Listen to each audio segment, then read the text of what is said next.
Ya itulah ya. Baik. Satu paling gampang dulu ya, pelan-pelan. Hasanah itu sifat dari karakter ihsan. Nanti satu kata. Akar dasarnya itu hasuna, hasan. Nanti kegiatan untuk mendapatkan itu disebut ihsan. Ahsana yuhsinu. Nah, akumulasi karakternya, sifatnya, atau bahkan value hasilnya, itu disebut hasanah namanya. Jadi kalau kita mengerjakan sesuatu dengan sifat ihsan, nah itu hasilnya disebut dengan hasanah. Saya ulang ya. Kalau kita mengerjakan segala hal dengan sifat ihsan. Sifat ihsan. Ini, ihsan.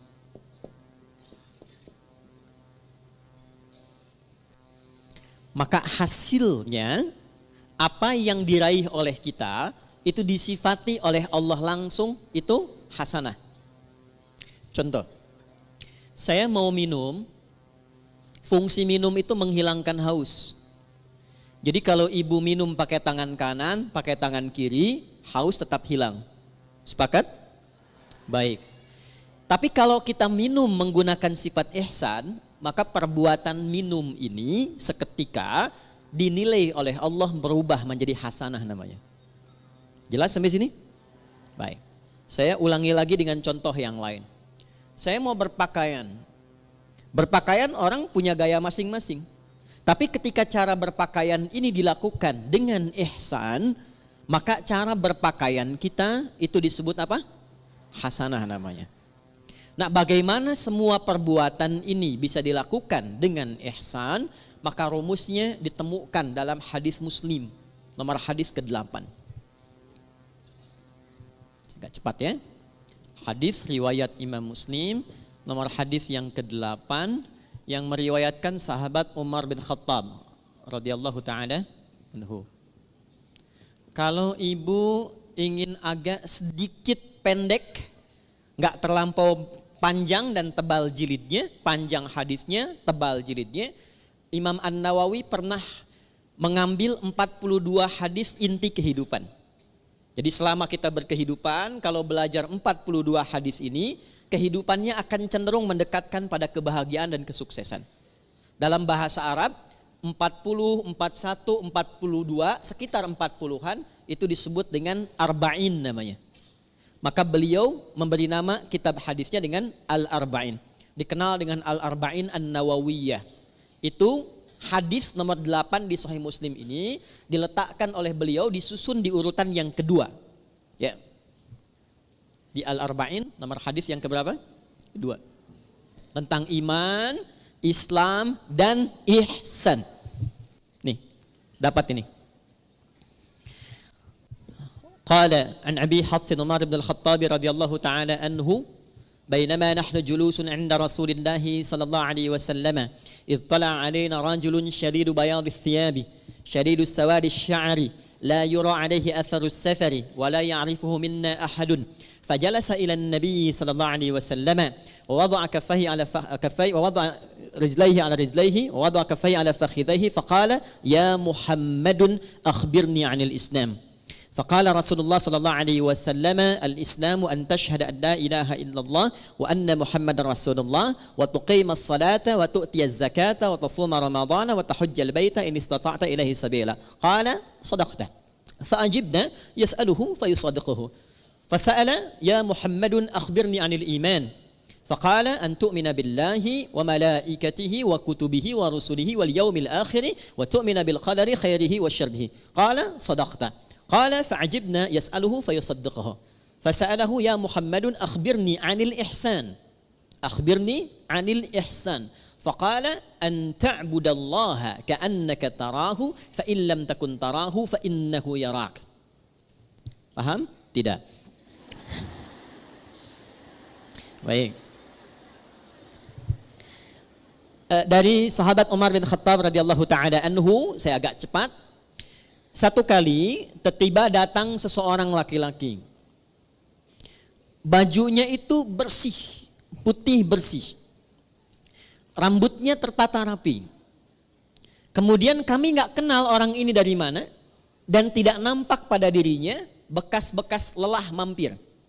Fajalasa ilan Nabi sallallahu alaihi wasallam, lantas beliau maju dalam ta'limnya Nabi, maju ke saf depan. Kemudian yang paling menarik itu meletakkan lututnya dekat lutut Nabi, ya, fa asnada rukbatayhi ila rukbatayhi wa wada'a kaffayhi ala fakhidhayhi, dan meletakkan telapak tangannya di pahanya. Ini memberikan kesan, satu, sebelum sampai ke isi hadisnya, memberikan kesan Nabi sedang mencontohkan malaikat yang sedang menyamar menjadi penuntut ilmu kalau ingin sukses belajarnya. Bukan hanya untuk ibu yang dari majlis taklim sekarang. Misal, anaknya ibu ingin sukses di sekolahnya, yang sedang kuliah di kampus ingin sukses belajarnya, maka tiru pembuka hadis ini tips bagaimana menjadi seorang penuntut ilmu yang sukses dan cepat mendapatkan ilmunya. Satu, ini yang langsung contohkan malaikat yang menyamar, dan itu diminta oleh Nabi untuk ditiru. Karena nanti di akhir hadisnya Nabi mengatakan, hadza Jibril atakum liyu'allimakum dinakum. Ini Jibril yang sedang menyamar, datang untuk mengajarkan kepada kita bagaimana tentang pokok-pokok ajaran agama kita. Satu, kalau datang ke majlis ilmu, kata Nabi lewat hadis ini, tiru Jibril alaihi salam saat menyamar, fokus untuk datang. Pertama, kenakan pakaian terbaik supaya nyaman. Jadi kalau sejak saat akan berangkat itu kita sudah menyiapkan diri, mengenakan pakaian yang rapi, jadi kerapian itu menunjukkan kesungguhan. Satu. Yang kedua, upayakan gak mampir-mampir sehingga fokusnya itu nanti kepada pelajaran. Kalau ibu berangkat ke sini jam 6 berangkat, tapi agendanya mampir dulu soto sebelah sana, kupat tahu pada larang sebelah sana, kan? Kemudian mampir dekat situ ada mie ayam, ya. Jadi 30% sudah diambil, nyampe sini sudah terlambat, tinggal fokusnya 70%, ya. Oke, kemudian ketika sampai, upayakan sedapat mungkin ambil saf pertama, sedapat mungkin. Ya, kemudian terus ke belakang, terus ke belakang, terus ke belakang. Sehingga apa yang kemudian disampaikan lebih mudah didengar. Lebih jelas, lebih baik. Awas nih, ini mahasiswa kadang-kadang datang sudah masuk kampus, duduk paling belakang, sudah nggak pernah nanya, absen titip teman tuh ya. Nah, itu bukan tipikal seperti yang diinginkan hadis ini. Kalau ingin sukses, ambil akses yang memudahkan kita untuk mendapatkan informasi. Kalau enggak terlampau dekat di depan, cari yang dekat mic, ya, supaya mudah mendapatkan apa yang disampaikan. Lalu setelah itu, ini dia poinnya. Beliau kemudian bertanya. Kalau tidak tahu, tanya. Kalau ingin dapat informasi baru, tanya. Itulah sebabnya kenapa tema hari ini kita tanya jawab. Salah satunya ingin mengamalkan hadis yang disampaikan ini. Tapi sebelum ke sana, kita ingin pastikan semua yang bertanya itu berada dalam naungan kasih Allah untuk mendapatkan kebahagiaan dan kesuksesan dalam hidupnya. Di antara yang ditanyakan itu ada 4 pertanyaan. Satu di antara 4 ini adalah ihsan. Ya, fokus, saya akan langsung cepat ke ujungnya. Al-ihsanu, ihsan itu an ta'budallaha. Perhatikan cara menerjemahkannya. Izin saya pelankan. An ta'budallaha, engkau menjadikan seluruh aktivitasmu sebagai ibadah karena Allah. Saya ulang ya. Sebab nanti kalau cuma lihat terjemahan, artinya menjadi begini, engkau menyembah Allah. Itu tekstual. Sedangkan penjelasan detailnya, ya, kalau kita keluarkan kata per kata dan rumus bahasa Arabnya, itu menjadi begini terjemahan tafsirnya. Engkau menjadikan seluruh aktivitasmu sebagai ibadah karena Allah. Dulu satu poinnya. Jadi bukan cuma sholat saja. Makannya jadikan ibadah karena Allah. Berpakaiannya jadikan ibadah karena Allah. Berumah tangganya jadikan ibadah karena Allah. Saya tes sebentar ya. Maaf ya, maaf. Ibu itu merawat, mendidik anak karena sayang, karena Allah. Masa? Ganti ya. Baik. Ibu itu berpartner dengan suami karena cinta atau karena Allah? Ini maksa banget ya, cinta karena Allah. Udah. Itu ada cirinya. Ada cirinya. Gini contoh. Saya kalau mau minumnya karena Allah, maka saya akan ikuti apa yang Allah inginkan dari kegiatan minum itu. Bukan sekedar minumannya, Bu. Allah suka apa tidak ini? Ya. Ini jenis minumannya disukai Allah atau tidak? Tidak mungkin ada seseorang yang ingin minum karena Allah, tapi dia meminum sesuatu yang tidak disukai Allah. Allah suka bir tidak? Whisky. Dan mustahil ada orang minum bir pakai bismillah kan? Bismillah. Mudah-mudahan dosanya kurang dikit, kan nggak mungkin, ya kan? Nah, yang kedua, bukan hanya minumannya benar, ini minuman Allah suka, minuman yang baik, yang halal. Tapi cara minumannya pun, cara minumnya pun dia ikuti seperti Allah inginkan. Contoh begini, bagaimana cara minum yang baik yang Allah inginkan? Diajarkan oleh Nabi SAW, idza quddimat ta'am, jika hidangan itu ditampilkan, perhatikan kalimatnya. Khudh biyaminika ma yalik, ambil dengan tangan kananmu. Satu. Yang paling dekat denganmu. Ini ada di sini misalnya. Izin. Kemudian di sisi lain ada minuman yang agak jauh. Yang diinginkan oleh Allah, contoh lewat Nabi, ambil yang paling dekat dengan tangan kananmu. Ketika ibu meminum seperti ini, diambil yang paling dekat dengan tangan kanan, dalam rangka menaati Allah lewat petunjuk Rasulullah, itu sudah masuk kategori ihsan.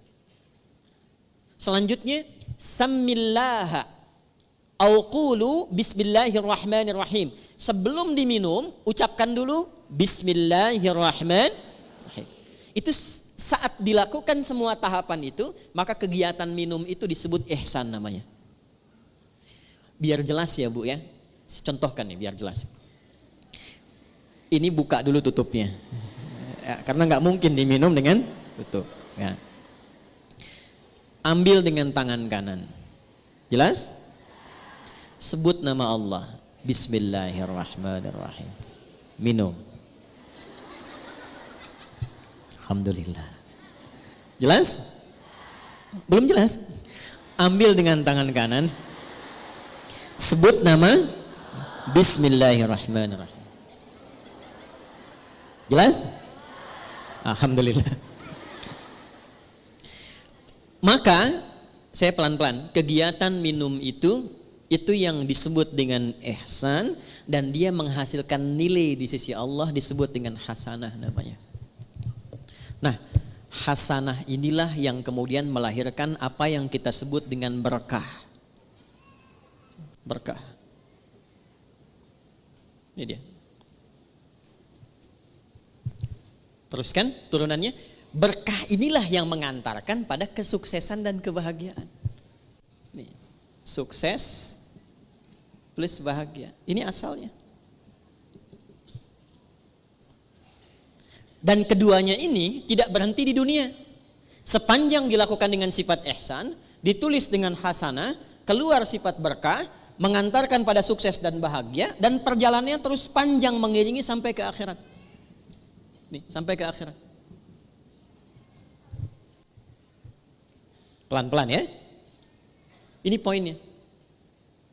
Makanya sering kita katakan di lisan kita, saya pengen cari berkahnya aja. Saya pengen cari berkahnya. Nah, berkah itu Bu, bukan harus kita tafsirkan sedikit, tidak. Bisa banyak. Bahkan kalau kita lihat bahasa Al-Quran, lafaz berkah dalam Al-Quran itu yang paling menarik ketika benar dikerjakan dengan sifat ini, itu dijama'kan bentuknya. Bentuknya jama'. Yuk, saya gali dengan cepat sedikit ya Bu ya. Pelan-pelan lihat rumusnya ke sini. Pekerjaan dikerjakan dengan apa tadi? Nah, rumus untuk menjadi ihsan itu rumusnya 2, iman plus takwa. Iman plus takwa sama dengan ihsan. Karena itu sering kita diminta dalam Al-Quran, tingkatkan takwamu, tingkatkan takwamu. Pernah dengar nggak kalimat itu? Ya, tingkatkan takwamu. Dan kalimat takwa itu seringkali dibuka dengan iman atau disandingkan dengan iman.